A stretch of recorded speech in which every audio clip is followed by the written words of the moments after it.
Silent Constellations. The first time Jian saw his father cry, he was 8. It was raining hard against the glass walls of the penthouse.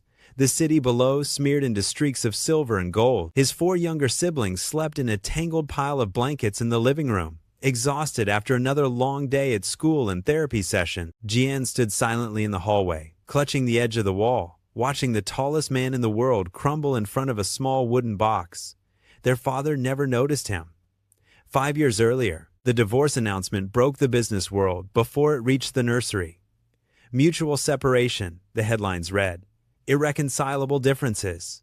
Omega instability suspected. Chairman Liang Wei, the youngest tycoon to build a trillion-yuan logistics empire, stood before cameras in a tailored suit, face carved from stone. Behind him, advisors and lawyers formed a protective wall. No Omega stood beside him. Inside the private residence, Shen Yue packed quietly. He moved like a shadow through the rooms he had once filled with laughter.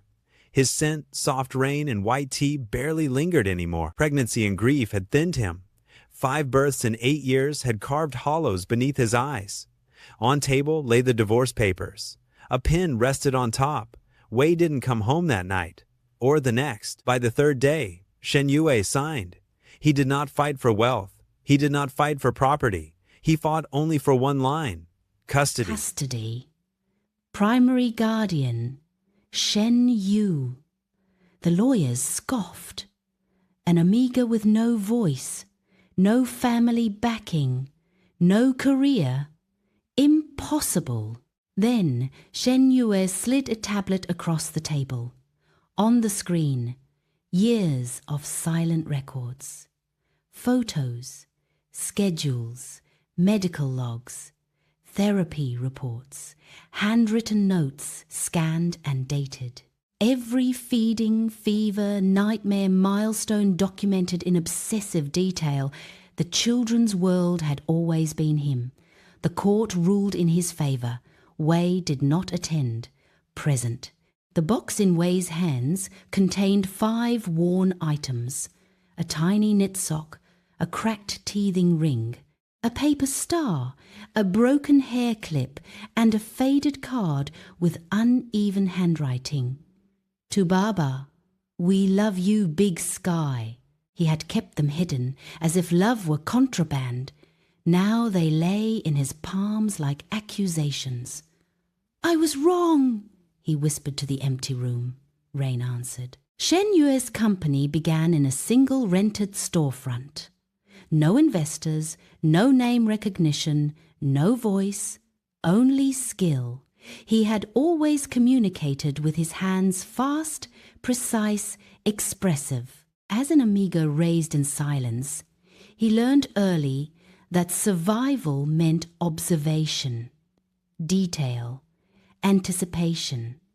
Those instincts translated into design. He created adaptive clothing for sensory-sensitive children, soft seams, pressure-weight panels, temperature-regulating fabrics. What began for his own pups spread to other families who struggled to find comfortable garments for neurodivergent kids. Orders grew. Reviews spread. Mothers posted tearful videos of children wearing clothes without distress for the first time. The brand Silent Nest expanded from a corner shop to a manufacturing floor within 3 years. Shen Yue never spoke in interviews. He signed, and translators followed. Customers said his eyes held warmth enough for any voice.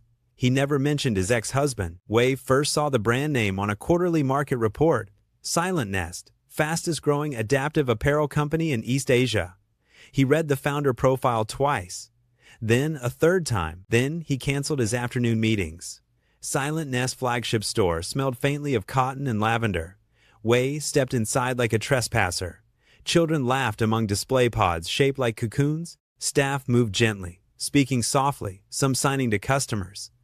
The atmosphere felt different from any retail space he knew. Not transactional, protective. He saw them before they saw him. 5 figures near the sensory wall. Jian tall now, shoulders already broadening into alpha lines. Mei braids and sketchbook. Tao restless hand. Lin and Ren the twins, still clinging to each other. And Shen Yu. He knelt beside Ren, adjusting a sleeve. Expression calm. Time had sharpened him into quiet elegance. his hair longer, eyes steady. Confidence radiated without sound. Wei forgot how to breathe. Jian looked up first. Recognition hit like ice. The younger ones followed his gaze. 5 senses flared: fear, confusion, anger, longing, hurt. Wei took one step forward. Jian moved instantly, placing himself between them and Wei, a child shielding pups from their own alpha father. Wei stopped. His throat closed. No words came.